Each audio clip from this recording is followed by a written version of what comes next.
सम्मेलन होता है तो लिखा जाता है आपका नाम क्या है, किस वर्ग के हैं, और एक कॉलम रहता है कितने साल जेल काटे। तो 138 डेलीगेट थे 1943 में, सबका जब जेल जीवन जोड़ा गया तो था 414 साल, हर एक आदमी 3 साल। और 1948 में दूसरी कांग्रेस हुई तो उसमें 600 डेलीगेट और सबका जोड़ा गया तो पूरा 1500 साल जेल।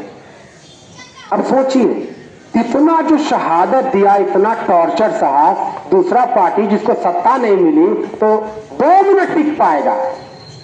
ये कम्युनिस्ट पार्टी लाल झंडा है जो आता है, और आगे भी भारत को अगर बचना है, भारत को आगे बढ़ना है, कोई रास्ता नहीं है लाल झंडा को छोड़ के। इसको लगता भले है थोड़ी देर सही है, लेकिन इसके बगैर वो आगे नहीं बढ़ पाएगा, क्योंकि हम ही एक जैसा बताया ना हमारे कई साथियों ने, वो दर्शन है मार्क्सिज्म लेनिनिज्म का, वो जो आपको देखने में आपको लगता है कि ये हिंदू मुसलमान का झगड़ा है, लेकिन इसके पीछे दरअसल कॉर्पोरेट उसको हैंडल करता है, पूंजीपति उसको हैंडल करता है। ये बाकी पार्टियों को समझने में दिक्कत होती है, और ये इस पर हम लोग को काम करना है। अंत में एक बात और करके मैं अपनी बात समाप्त करूंगा।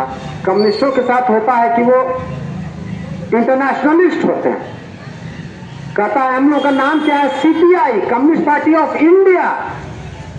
कहां की कम्युनिस्ट पार्टी? भारत की। ऐसे ही दुनिया की, चीन की कम्युनिस्ट पार्टी, रूस की कम्युनिस्ट पार्टी, सब जगह की कम्युनिस्ट पार्टी। मतलब मजदूर जो है उसके बाद मजदूरों के लिए सारी दुनिया इसलिए करता है कि अगर मान लीजिए पूंजीपति अगर यहां से भागेगा तो जर्मनी जाएगा, तो हम वहां के मजदूरों का संगठन कहे कि देखो यहां वहां शोषण करने पहुंचे, तो पूरी दुनिया का संगठन। इसको कई बार समझा जाता है कि सब नेशनल नहीं है। और 42 में जब हिटलर ने हमला किया सोवियत संघ पर, तो भारत में इकलौता कम्युनिस्ट पार्टी था जो बोला कि नहीं, सोवियत संघ को बचाना है। अब सोवियत संघ को बचाना है, उसी में 42 का मूवमेंट हो गया। इसको लेकर के सब कहेगा कि 42 में आप कहां थे, उस आंदोलन में शामिल नहीं थे। तो कई बार कम्युनिस्ट पार्टी ने अपनी गलती मान, लेकिन कई बार गलती आपका इतिहास का गलती होता है। कहता है कि माओ से तुम क्यों नहीं गलती किया, और तो माओ से तुमको तो जापानी साम्राज्यवाद से लड़ना था।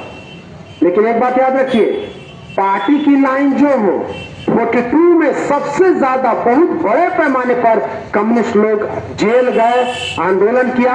और ये बात अनीश अंकुर कोई नहीं बोल रहा है, कम्युनिस्ट पार्टी नहीं कोई बोल रही है, ये भारत के राष्ट्रपति जब 42 का 50 साल पूरा हुआ 92 में, 92 में, तो शंकर दयाल शर्मा राष्ट्रपति थे।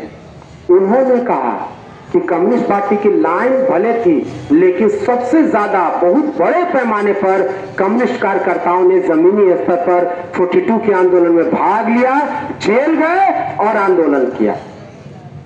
तो ये सब बात भी हमको बताने की जरूरत है, उसको डिफेंसिव नहीं होना है।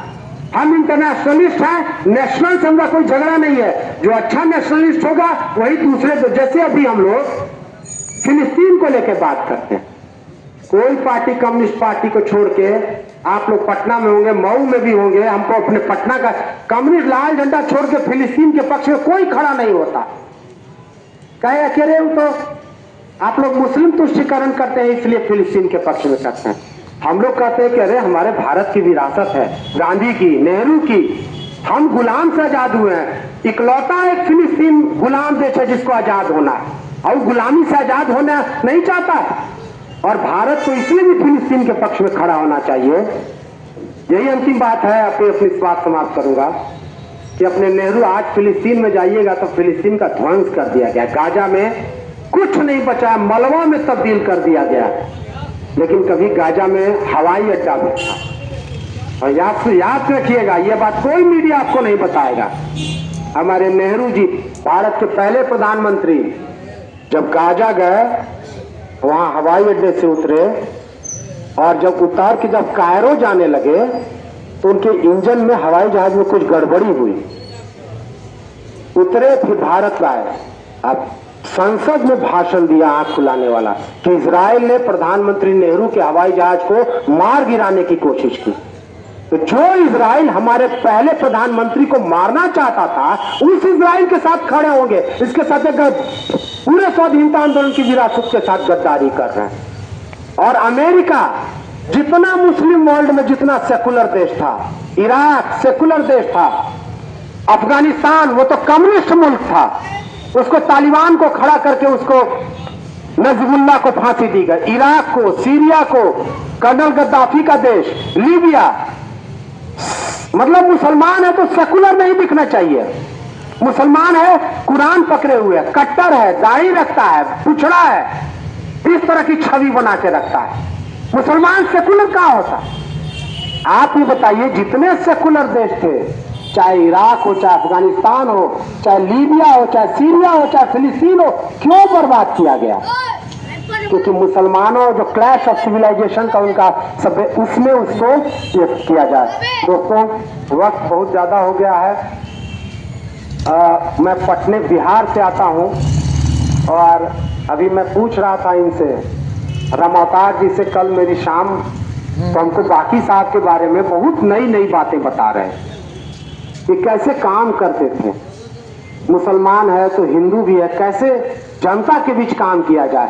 एक आग्रह मैं करूंगा आप लोगों से कि बाकी साहब पर एक छोटी सी पुस्तिका जरूर आनी चाहिए। जैसे हमको आप पूछे तो बताएं, पुस्तिका रहेगी तो ज्यादा से ज्यादा जानिएगा। जैसे हम लोग क्या पटने में, बिहार में कम्युनिस्ट पार्टी के जितने बड़े नेता थे सब पर पुस्तिका नहीं रहती तो हम भी नहीं जान पाते। वही एक घटना सुना के अपनी बात समाप्त कर रहे हैं। 67 में जैसे यहाँ झारखंडे राय मिनिस्टर बने, तो हमारे यहाँ बिहार में 67 में इंद्रदीप सिन्हा भू राजस्व मंत्री और सिंचाई मंत्री चंद्रशेखर सिंह बने। और दोनों ने कहा कि बिहार अकाल से ग्रसित है तो हमको अकाल वाला मिनिस्ट्री दीजिए, अकाल वाला।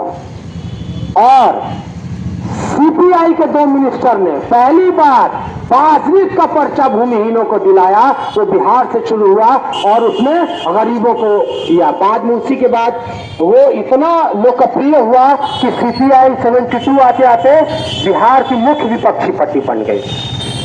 आपको सुनाना हमको ये है, इन लोगों ने टाटा की जमींदारी को समाप्त किया था। टाटा की जमींदारी चलती थी पूंजीपतियों के बीच, जैसे यहां भी सुनते हैं उत्तर प्रदेश में बिरला का था। जे.आर.डी. टाटा के सामने बड़े बड़े लोगों की हैसियत नहीं है। बिहार के चीफ मिनिस्टर श्री कृष्ण सिंह थे, जब जमशेदपुर में जुबली पार्क हुआ तो चीफ मिनिस्टर को बैठने तक के लिए नहीं बोला। और कम्युनिस्ट पार्टी का मुख्यमंत्री, सीपीआई का चंद्रशेखर से इंद्रदीप सिन्हा ने उसकी जमींदारी खत्म की।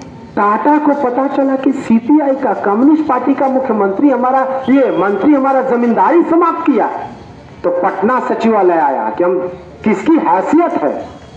जब खबर भिजवाया गया चंद्रशेखर सिंह इंद्रदीप सिंह को कि जे.आर.डी. टाटा आया है, तो देखिए सीपीआई कम्युनिस्टों का क्या रुतबा होता है। बोला कि जे.आर.डी. टाटा को बोलो कि लकड़ी के बने बेंच पर बैठेगा, और आधा घंटा इंतजार कराया, उसके बाद इससे मिला जाके। लेकिन बाद में बीपी मंडल की सरकार लाके गिरा के कम्युनिस्टों की सरकार को, उसको फिर टाटा की जमींदारी को बहाल किया गया। तो ये हम लोगों को अपनी कहानी बतानी है, बहुत कुछ नहीं करना।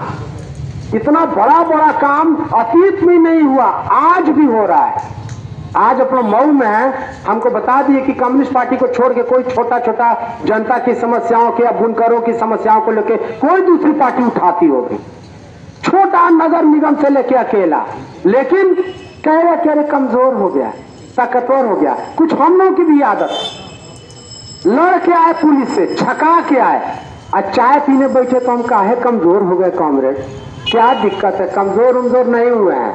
हाँ, चुनौतियां थोड़ी चौतरफा है, और सबसे बड़ी बात यह है कि हमारे पास वो दृष्टि है, वो नजरिया है, वो दिमाग है जो हमें आगे ले जा सकता है। और यही चीज कम्युनिस्ट पार्टी को आगे बढ़ाएगी।